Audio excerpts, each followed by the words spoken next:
ఇదే జనాభా ప్రాతిపదికన చేస్తే ఒక సీటు తగ్గి 19 సీట్లకు పరిమితం అయ్యే పరిస్థితి మనకు కనిపిస్తుంది. అంటే ఏంటంటే ఈ కేంద్ర ప్రభుత్వం చేసేటువంటి ఆలోచన ఏంటంటే రానున్న రోజుల్లో ఏకఛత్రాధిపత్యంగా భారతదేశాన్ని బీజేపీ పార్టీ ప్రభుత్వం పరిపాలించే ఒక కుట్రపూరిత ఆలోచనతోటే ఈ డీలిమిటేషన్ కు జనాభా ప్రాతిపదికన తీసుకొస్తుందని మేము కాంగ్రెస్ పార్టీ అనుకోండి, మిగతా రాష్ట్రాల ప్రభుత్వాలన్నీ కూడా ఈ రకంగా ఆలోచనతో ఇప్పుడు ముందుకు పోతున్నాయి. ఇంకా చిన్న ఎగ్జాంపుల్ మేము చెప్పాల్సుకుంది ఏంటంటే సార్, అంటే గతంలో ఈ తెలంగాణ రాష్ట్రాలు మిగతా రాష్ట్రాలు కూడా జనాలను తగ్గించుకొని జనాభాను పెరగకుండా రేపు జనాలు పెరిగితే రాష్ట్రాల్లో ఉన్నటువంటి పరిస్థితుల దృష్ట్యా రాష్ట్రాలు దీన పరిస్థితి పోతున్న ఆలోచనతోటి ఇద్దరు పిల్లలనే కేవలం కనాలైన ఒక ఆలోచనతో తీసుకొచ్చి దానికి సపోర్ట్ గా ఎవరైతే ఇద్దరు పిల్లలు అంటారో వాళ్ళకి రాన్న రాజకీయాల అవకాశాలు అని చెప్పేసి, ఉద్యోగాల అవకాశాలు అని చెప్పేసి తీసుకొచ్చి జనాభాను తగ్గించే ప్రయత్నం చేసింది. మిగతా ఉత్తరాది రాష్ట్రాలు సార్ చెప్పినట్టు ఏంటంటే వారికి ఇలాంటి ఆలోచన లేకుండా వాళ్ళకి ఏ రకమైన ఆలోచనతో, వ్యక్తిగత ఆలోచనతో వాళ్ళ జనాలు పెంచుకుంటూ పోయారు. అది ఇప్పుడు మనకు శాపంగా మారుతుంది. ఇంతకుముందు సార్ ఎట్లా చెప్పినట్టే మనం రాష్ట్రాలకు వచ్చిన ఆదాయాన్ని, రాష్ట్రాలకు ఉన్న వరాలతో దానికి సంబంధించినటువంటి జనాలను పెంచుకుంటూ పోవాలని మన ఆలోచన ఉంది. వాళ్ళకి ఆ ఆలోచన లేకుండా వాళ్ళ జనాభా ప్రాతిపదికన పెరుగుకుంటూ పోయి ఈ రోజు దక్షిణాది రాష్ట్రాలకు అన్యాయం జరిగే పరిస్థితి మనకు కనిపిస్తుంది. అయితే పార్టీ ఏదైనప్పటికీ కూడా రాష్ట్ర ప్రయోజనాల్లో మనం కోరుకున్న వ్యక్తులం కాబట్టి అది పార్టీ మన పార్టీ అయినా లేకపోతే అపోజిట్ పార్టీ అయినా ప్రతిపక్షమైన మిత్రపక్షమైనా రాష్ట్రాలని చిన్న చూపు చూస్తుంది అనేది సబ్జెక్ట్ రవిచంద్ర గారు చెప్పారు. సార్, రవిశంకర్ గారు కాంగ్రెస్ ప్రభుత్వం ఉన్నప్పుడు 1947 నుంచి 2014 వరకు మనము నిర్మించిన రోడ్ల వెడల్పు వచ్చేసి తెలంగాణకు వచ్చేసి 2511 కిలోమీటర్లు అయితే 2014 నుంచి 22 వరకు 2500 కిలోమీటర్లు డెవలప్ అయింది తెలంగాణ. దాని తర్వాత ప్రస్తుతం నిర్మాణంలో ఉన్నాయి 2269 కిలోమీటర్లు. సో ఎక్కడ కూడా మీకు 32% మీకు ట్యాక్సెస్ లో, ఇండైరెక్ట్ ట్యాక్సెస్ లో వాపసు వచ్చేది. 42% చేసిన చరిత్ర బీజేపీకి ఉంది.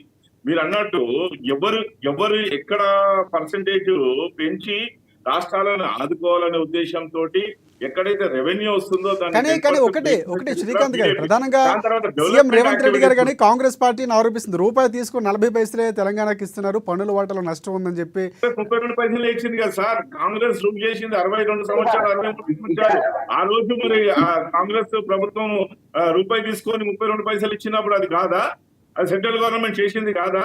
ఇవాళ రూపాయి తీసుకొని 32 పైసలు ఇస్తుందని రేవంత్ రెడ్డి గారికి ఇలా కొత్తగా వస్తుందా?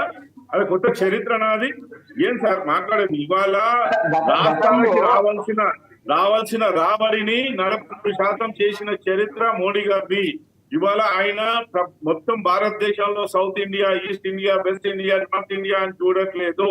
ఇవాళ గత 9 సంవత్సరాలలో మనం స్టాటిస్టిక్స్ తీసుకుంటే 1,78,000 కోట్ల రూపాయలు మనకి రెవెన్యూ ఇదిగా వచ్చింది. రోడ్లకు వచ్చేసి 1,08,000 కోట్ల రూపాయలు మనకి రోడ్స్ డెవలప్ అయినాయి. తెలంగాణ సంగతి చెప్తున్నాను. రైల్వేస్ వచ్చేసి 32,823.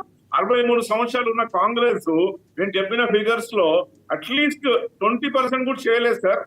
మీరు ఎలా అంటారు ఇలా సౌత్ ఇండియాకి అన్యాయం చేస్తుందని బీజేపీ? అదే విధంగా చూసుకుంటే శ్రీకాంత్ గారు ఫిగర్స్ వచ్చినాయి.